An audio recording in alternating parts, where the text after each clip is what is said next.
Today, I'm back with another mega unboxing and physical media ranking for you all. Today, we're talking Arrow's Empire Screams video box set that I picked up in their Shocktober sale for the amazing price of 40 bucks. I finally got through all the films, and I'm going to rank these movies from my least to my most favorite and giving you a quick little review on each of them as we go through it. I'll mention kind of the story, the quality of the disc, and give you my recommendations on which ones are worth checking out. And there's definitely some gems in here. But before we get into that, if you love collecting physical media just like me and being a part of this amazing league of mega film fans, go ahead and mega smash that like and subscribe button. That way you stay entertained and up to date on all the latest physical media topics. And of course, leave in the comments below as I go through these movies. What do you think of them? So first, taking a look at this box before we get into ranking the movies, I love the overall design of the art on the front, of course, because it gives you that classic nostalgic video kind of feels,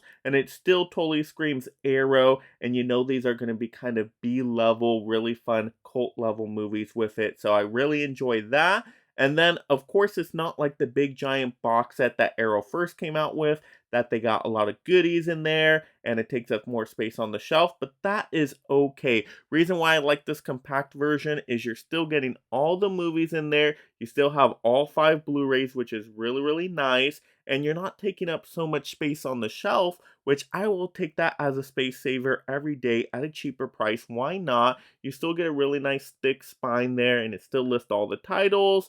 I still like the way that looks on the shelf, so very happy and content with that. And then, of course, the back, you have all your specifications if you need to zoom in on that to look at the real good details there. Now getting into the ranking of these movies, and I'm going to go from my least favorite to most favorite. But in general, I was overall impressed with these movie choices Arrow did, because at first I thought these were going to be all hot garbage that I would never want to rewatch again, and I totally took a flyer on this set because it was at such a good deal discount, but that wasn't the case at all. These movies are all pretty solid, some of them quite enjoyable, some of them I would rewatch again, so very impressed by that. But let's get into this ranking, starting at the bottom of the one I would probably rewatch the least often, and that is going to be Cellar Dweller. Still a very catchy title, and I like the art design on the front.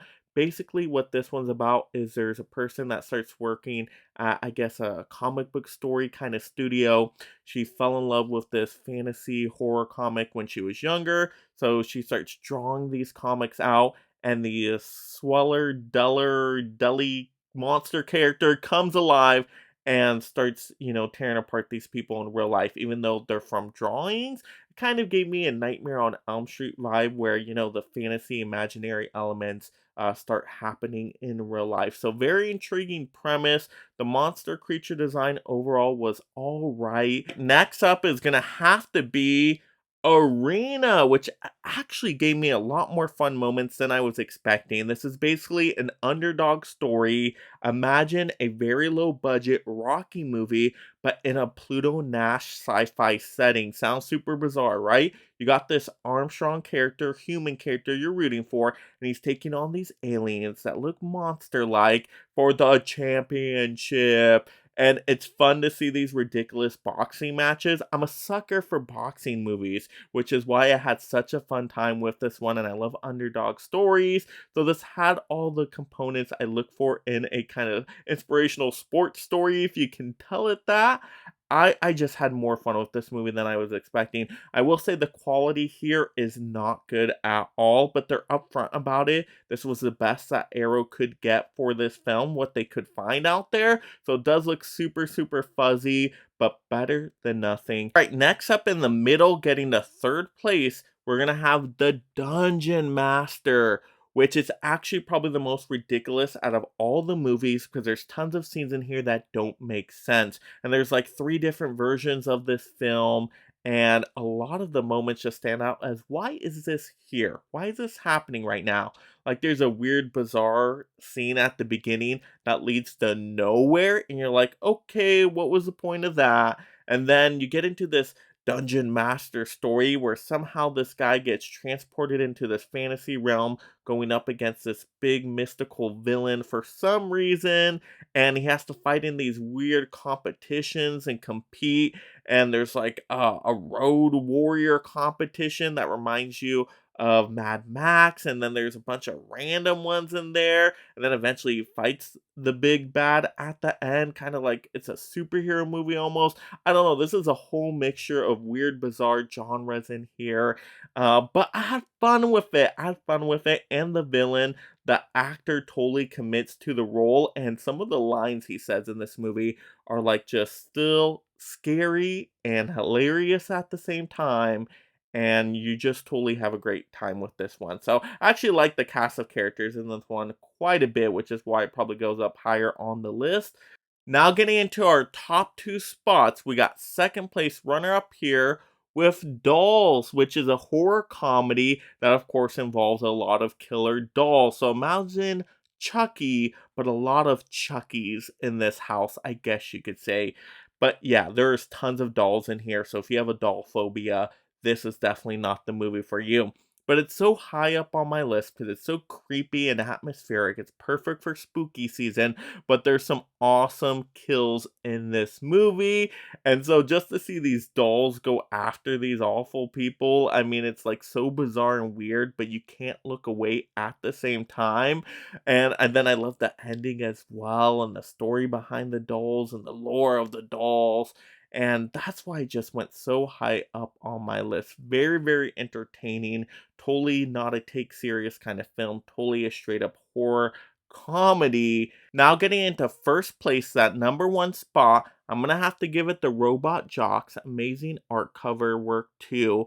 But I really enjoy this movie. It's an underdog story, but Pacific Rim style. Not with all the cool visual effects like you would have today. Imagine very level C budget kind of stuff here. But you got these giant robot machines that are powered by these heroes, I guess you could say. Now, war is outlawed, and we're in this desolated place where you have robot jocks fight for resources and territories, and these countries root them on, and they are truly the gladiators of their time. It is a whole lot of fun, like an underdog story, just like Arena, but with now giant robot monsters that cause this destruction against each other. I just absolutely love that premise, but the cast of characters is great in here. Got a little bit of a romance going on in there, a mentorship happening as well. It's very, very intriguing, and as you get into the movie, you get really invested. The ending's very exciting. You don't know how it's going to turn out. So I had a great time with Robot Jocks, and I wasn't expecting it, and it's just super wacky, sea level kind of sci-fi action fun, however you want to call it, but really deserves the first place spot. Definitely going to rewatch that one a whole bunch more, but absolutely love this set from Arrow, and I got 5 amazing boutique level Blu-rays for $40 during their Shocktober sale. That is why Arrow is the king of this year. Absolutely love what they're doing out there, and yeah, super happy to pick that up. I can recommend the movies actually because they are fun. Once again, don't get me wrong, not great, amazing movies that everybody's gonna like, but if you're into B-level kind of cult level classics, I think there's enough entertainment moments in each of those. Just don't go in with any high expectations, and you might walk out having a good time. But there we go. That was my ranking of the movies. If you've seen any of these movies, leave your rankings down below. Does this set get you curious to check some of these out now? Which ones most caught your attention off of how I talked about them? But let's have those fun movie conversations down below. And if you enjoyed this physical media unboxing, check out another one right now. And thank you so much, my mega membership supporters.